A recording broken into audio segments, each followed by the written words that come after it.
Bienvenue à une nouvelle leçon du cours intitulée Session de travail. Alors sans plus tarder le menu, on va voir les limitations de l'HTTP, les approches à la session tracking, les sessions tracking in Java, et on va commencer avec le premier point, les limitations du HTTP. Alors, les versions du protocole. Alors, la version 1.0 qui est documentée dans le RFC 1945 n'est pas reconnue officiellement comme standard Internet. Donc, la première version n'était pas reconnue par le standard. Donc, elle n'était pas reconnue par tous les programmeurs. Alors, la version 1.1 proposée comme standard Internet dans le protocole RFC 2068, donc c'est déjà un avantage, et bien sûr, entre la version 1.0 et la .1, il y a eu quand même une certaine reconnaissance par les standards Internet. Alors, les connexions protocole. Dans un protocole non orienté connexion, chaque interaction prévoit l'ouverture et la fermeture d'un canal de communication, un socket. Ce qui provoque bien sûr une saturation au niveau de la mémoire, au niveau des lignes et ainsi de suite. Donc vous voyez que lorsque vous avez un protocole qui n'est pas orienté à la communication, effectivement vous allez avoir l'ouverture de plusieurs sockets en même temps. Stateless protocol. Un protocole stateless ne garde pas de mémoire de l'état des interactions précédentes. Alors, l'HTTP connexion et état. Alors, l'HTTP est un protocole connectionnels and stateless. Donc, il y a deux sortes de protocoles, on va les voir, le stateless et le connectionnels. Alors, le HTTP 1.1 introduit la modalité keep arrive qui réalise les connexions permanentes.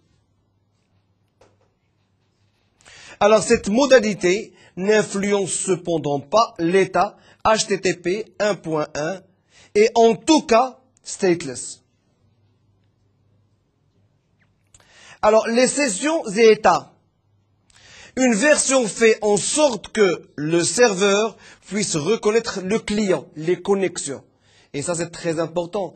Le fait d'avoir des sessions crée tout d'abord une sécurité et la reconnaissance. Et par la suite, donc il y a la possibilité, comme on l'a déjà vu au niveau de cours précédents, d'avoir de l'audit pour pouvoir suivre le site, savoir les gens qui se sont connectés, les personnes qui se sont connectées et qu'est-ce qu'ils ont fait au juste au niveau de ce site-là. L'état, par contre, consiste à associer des informations et une session. Alors, on va voir maintenant les approches à la session tracking. Alors, l'importance de la session tracking. Alors, sans le concept de session et d'état, il ne serait pas possible de réaliser un shopping cart. Alors, il faut absolument associer entre les deux la notion de session et la notion d'état. C'est très important. Alors, si on n'a pas, bien sûr, une correspondance entre les deux, une communication entre les deux, ne pouvez pas prétendre, bien sûr, à un shopping cart. Alors, il y a 4 approches au niveau de la session tracking. Il y a le hidden fields. Donc, c'est le fichier caché. Il y a l'URL rewriting, le fait de réécrire encore une fois l'URL. Il y a les cookies, dont on a parlé au niveau des leçons précédentes. Et nous avons les sessions SSL pour le cryptage des données. Alors, tous sont basés sur la méthode du token. Alors maintenant, effectivement, si maintenant on peut parler au niveau architecture des réseaux et protocole du réseau, il y a une méthode, il y a un protocole et au niveau de l'architecture, on connaît la méthode du token ring. La méthode du token ring se base sur un jeton. C'est-à-dire qu'un jeton tourne au niveau du réseau local et n'importe quel poste qui a besoin de pouvoir se connecter à un autre poste utilise ce jeton, il met les informations qu'il veut et bien sûr renvoie le jeton pour la personne correspondante. Alors là aussi, on va voir le même principe. On va travailler avec la méthode du token, du jeton, et vous allez voir comment ça se passe entre, bien sûr, les requêtes et les réponses. Alors, le token, scénario.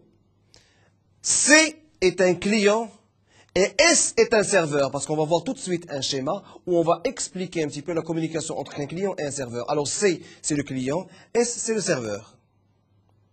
Alors S donne à C, donc le serveur, donne au client un jeton, un token.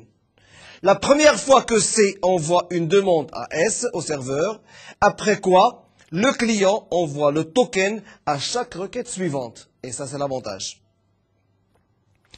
Alors, vous avez un navigateur, un browser, et vous avez votre container. Et vous lancez une première requête. Alors, automatiquement, le container va vous envoyer un token, un jeton. Alors, une fois qu'il vous a envoyé un jeton, si vous avez besoin d'une deuxième requête, vous allez avoir le jeton. Et c'est vous qui allez le faire parvenir au niveau de votre container. On va voir maintenant le Hidden Form Fields, donc la forme des fichiers cachés. Avec cette approche, certains champs seront cachés, hidden, dans un formulaire. Ainsi, le client envoie à chaque demande aussi des paramètres d'état. Alors, URL rewriting, avec cette approche, le token est embedded dans chaque URL, c'est-à-dire qu'il est écrit au niveau de chaque URL et au niveau du jeton, bien sûr, lorsque vous utilisez votre jeton, en principe, si vous perdez votre URL, donc avec bien sûr l'URL rewriting, il va être écrit encore une deuxième fois et l'avantage que vous allez avoir, c'est que vous n'allez pas perdre l'adresse URL. Alors, dans chaque page générée, dynamiquement, le serveur ajoutera des paramètres supplémentaires pour maintenir l'état entre une demande et une autre. Et entre autres, bien sûr, l'adresse URL. Les cookies, ils ont été inventés par Netscape. Donc maintenant, RFC 2109. Et vous vous rappelez, donc on a déjà fait un cours sur les cookies, on a expliqué un petit peu à quoi servaient ces cookies. Ils sont échangés dans les headers HTTP. Et on a expliqué aussi des leçons précédentes ce que c'était aussi un headers. Il n'y a pas besoin de manipuler les requêtes et les réponses cette fois-ci. Donc si on utilise des cookies, en principe, tout sera inséré au niveau de ces dernières. Ils sont la forme la plus raffinée de tokens disponible. Donc, lorsque j'ai expliqué tout à l'heure que la communication entre un navigateur et bien sûr un conteneur consistait à faire envoyer des jetons, alors on peut considérer comme les cookies comme une forme la plus raffinée, donc c'est la plus, si vous voulez, intéressante de la méthode du jeton. Alors, les fichiers cookies.txt dans Netscape. Donc, on retrouve les fichiers cookies.txt dans Netscape. Si vous avez un navigateur, vous travaillez avec un navigateur Netscape, au niveau d'un répertoire, vous allez retrouver plusieurs fichiers texte qui sont représentés, enfin, qui représentent les cookies. Le SSL. Le SSL est une technologie cryptographique basée sur TCP/IP. Effectivement, maintenant, pour plus de sécurité au niveau de la communication, il y a lieu de crypter toutes les informations. Alors, pour pouvoir crypter ces informations-là, donc on utilise plusieurs méthodes pour pouvoir les crypter et pour pouvoir les sécuriser. Alors, avec Java aussi, on va voir les méthodes qui vont pouvoir sécuriser vos données lors, bien sûr, d'une communication entre un client et un serveur, sinon entre un client et un client, voire même entre un serveur et un autre serveur. Le HTTPS est le protocole HTTP qui est basé sur le SSL. Et effectivement, maintenant, lorsqu'il y a lieu, par exemple, de visualiser une page sécurisée, même si vous tapez l'adresse de cette page-là, au niveau, tout à fait au début de l'adresse, au lieu d'avoir le HTTP, vous allez avoir le HTTPS. Alors, chaque fois que vous rencontrez du HTTPS au niveau de votre ligne de ligne d'adresse, automatiquement, vous allez vous rendre compte que c'est une page qui reste cryptée et qui reste sécurisée. Alors, bien sûr, vous ne pouvez pas accéder à cette page si vous n'avez pas une session avec un nom et un mot de passe. Dès que vous ouvrez la session, automatiquement, vous allez recevoir tout à fait au début de votre URL, le HTTPS au lieu du HTTP. Et c'est comme ça que vous allez connaître que votre site et que la communication entre votre navigateur et ce serveur-là reste une communication qui reste cryptée.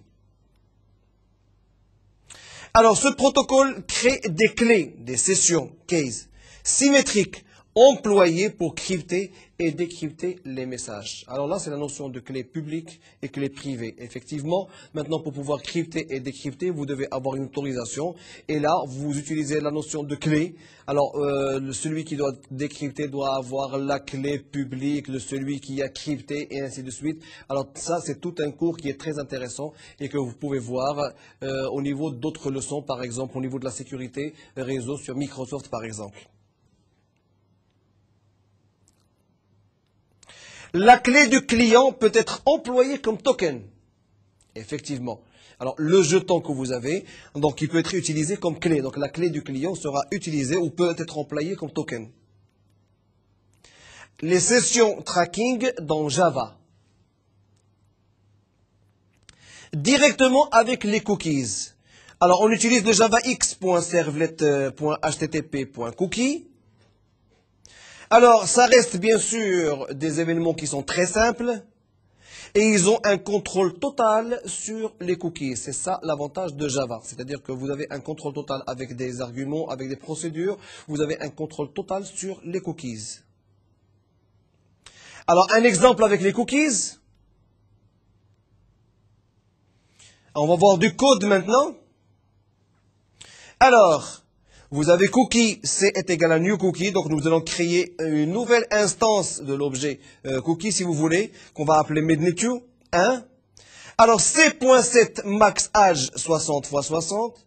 On fait appel à, bien sûr, l'argument set.domain, myserver.com, et puis c.setpath avec un slash. Et vous avez la réponse.add.cookie. Alors là, c'est l'intégration, si vous voulez, ou l'implémentation de la méthode cookie au niveau, bien sûr, de votre programme. Alors, les problèmes qu'il y a maintenant avec les cookies. Les cookies sont souvent abusés par certains sites. Les cookies peuvent être désamorcés, donc on peut les supprimer, on peut les configurer, et c'est les clients qui ont la possibilité de faire ces opérations-là. Nous ne pouvons être sûrs que les clients qui emploient notre application auront les cookies habilités. Et ça, c'est très important. Donc, depuis la première création des cookies, Microsoft s'est basé sur ces cookies-là pour pouvoir, bien sûr, avoir énormément d'informations sur quelques serveurs ou sur quelques clients. Mais maintenant, avec l'évolution de la technologie, les clients, maintenant, ont la possibilité de pouvoir paramétrer ces cookies, voire même leur suppression. L'abstraction session. Alors, c'est l'interface HTTP session. Au travers du servlet session, le programmeur ne s'occupe pas du support des cookies. Les sessions sont en général réalisées avec cookies, mais le serveur est en mesure de passer à l'URL rewriting si nécessaire. Alors, employer des sessions sans cookies cette fois-ci, le serveur est en mesure de passer à l'URL rewriting. Et le programmeur doit cependant réaliser l'encoding des URL pour que le serveur puisse les gérer. Alors, voyez maintenant la différence qu'il y a entre l'application de session avec cookies et l'application de session sans cookies. Alors, string URL avec égal, vous avez ici l'URL, l'adresse exacte. String URL est égal à réponse.encode URL, donc c'est pour l'encoding avec la même adresse que vous trouvez ici. Alors, comment obtenir une HTTP session? L'objet session associé à la requête courante s'obtient avec la méthode getSession de l'objet HTTP Servlet Request. Donc, vous voyez, il y a une méthode qui va vous permettre d'implémenter une session, une HTTP session au niveau, bien sûr, de votre programme. Méthode pour le cycle de vie maintenant. Vous avez la méthode long getCreationTime. Vous avez la méthode string getID. Vous avez la méthode long getLastAccessedTime. Et vous avez la méthode int getMaxInActiveInterval. Alors, les 4 méthodes que vous voyez ici sont des méthodes qui peuvent vous régler le cycle de vie. Void set max inactive interval, là aussi. void invalided, et puis boolean is new. Alors la méthode maintenant pour la gestion de l'état. Vous avez l'object getAttribute, qui est en string name comme attribut. L'énumération avec le getAttributeNames. Le void setAttribute avec bien sûr les paramètres string name. Le void removed attribute, string name, tout ça c'est pour la gestion des états. Et voilà. Alors maintenant, si vous avez besoin d'informations complémentaires, vous pouvez toujours vous connecter au site de Netuno en cliquant sur le lien Mednetio.